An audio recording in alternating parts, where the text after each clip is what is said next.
Hi, we're on, again, geez, we're on chapter 22 of Listen, Time Together. Time is suddenly getting away from her.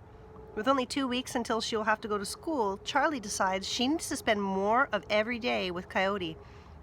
Partly it's because the more they're together, the faster the taming will go.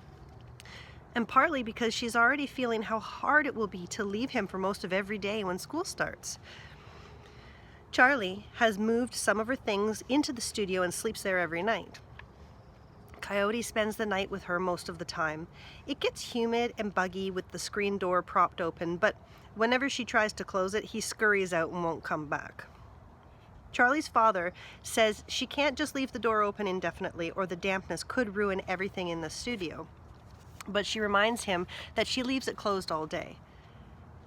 After a while, he'll get used to being inside, she assures him, and then I'll be able to close it. In the mornings when she wakes up, Coyote has gone, and she finds him lying out at the end of the driveway when she goes outside. Then, on day 60 of the taming, Charlie opens her eyes to see him lying there still, the sun through the blinds making stripes on his golden fur. He raises his head to look at her. "Good morning," she says, and slowly sits up. He stays where he is, his tail thumping lightly on the floor. Gingerly, careful not to make any sudden moves, Charlie slips out of bed onto her knees and reaches to pet him.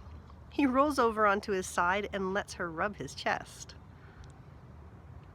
The connection Charlie feels this time is like a steady vibration up through her arm and into her heart. This is more than a step forward, she thinks. Something very big has changed between them. She tells Sarita about this when she goes upstairs and is surprised to find herself blinking back tears. Charlie lets the morning walks become longer. The air is filled these August days with the thrum of cicadas, the chirp of crickets and katydids. She finds that she is listening with her eyes, her nose, her skin, as well as her ears. One day, she feels a fly walking on her arm and watches as it stops, rubs its front feet together, then cleans its head, its iridescent blue-green body gleaming in the sun. She moves her arm and it flies away. It was just an ordinary fly. If she could have gotten a picture of it in that moment before it flew, she wonders, would anyone else see how beautiful it was? On August 9th, the 61st day of the taming, when they get around to the shallow end of the lake and are heading home, Mrs. Davis and Jeremy and Beth Ann are in the water by the swim raft. The kids in life jackets. Mrs. Davis on an inflatable chair with a glass of wine in the cup holder. Sadie is with them. She's splashing and barking. Charlie watches the dog climb the ladder to the swim raft and jump off. No one has thrown something for her to retrieve. She just does it by herself. Jeremy and Beth Ann call to Charlie to join them in the water. "Bet you can't jump off as far off the raft as I can," Jeremy says. "I don't have my suit on," she tells them. "And how long could it take to remedy that?" Mrs. Davis says, directing a splash at Charlie's canoe. The spray of water feels marvelously cool. "Come on," Beth Ann yells. "Go get your suit on and come in and play with us." Thinking about the feel of the water on her skin, Charlie paddles across to her own dock, ties up the canoe, and goes inside to change.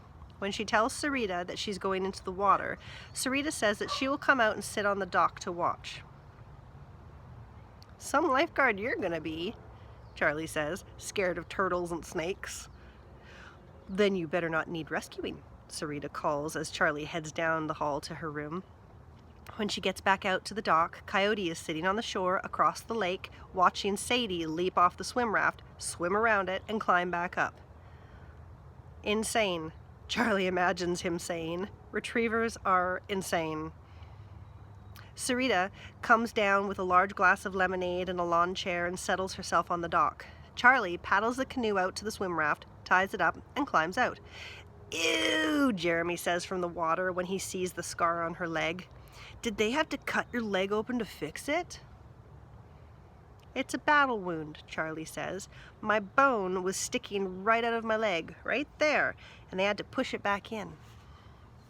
Gross, Beth Ann says. Is that true? It is, Charlie says. It occurs to her that nothing might be lurking in the water of Eagle Lake. Nothing that could be lurking in the water of Eagle Lake could possibly be worse than what she's been through. Look out below, she yells and jumps into the water. A new pattern is set that day. Walk, lunch, rest, boat, walk, swim, dinner. Waiting and watching from the shore until everyone had finished swimming. Coyote is getting more and more used to being around humans. Another change in Coyote has to do with Charlie's father. Instead of hiding in the trees when Paul Morgan comes home, the dog has taken to going down the road to meet the car when he hears it coming, tail waving in welcome. He circles the car as it moves down the driveway and stays close when it stops, waiting for the door to open. He doesn't come close enough to be touched, but it's a greeting nevertheless. Charlie convinces her father to keep dog biscuits in the car and toss him one when he gets out to encourage this behavior. He'll only like me for the biscuits, her father complains. Biscuits first, friendship after, Charlie tells him, one step at a time. A week before school is due to start, Mr.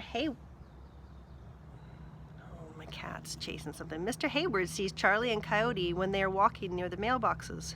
"You done a good job," he tells her. "He looks like a different animal." "He is," she says. "He is." That's the end of the chapter.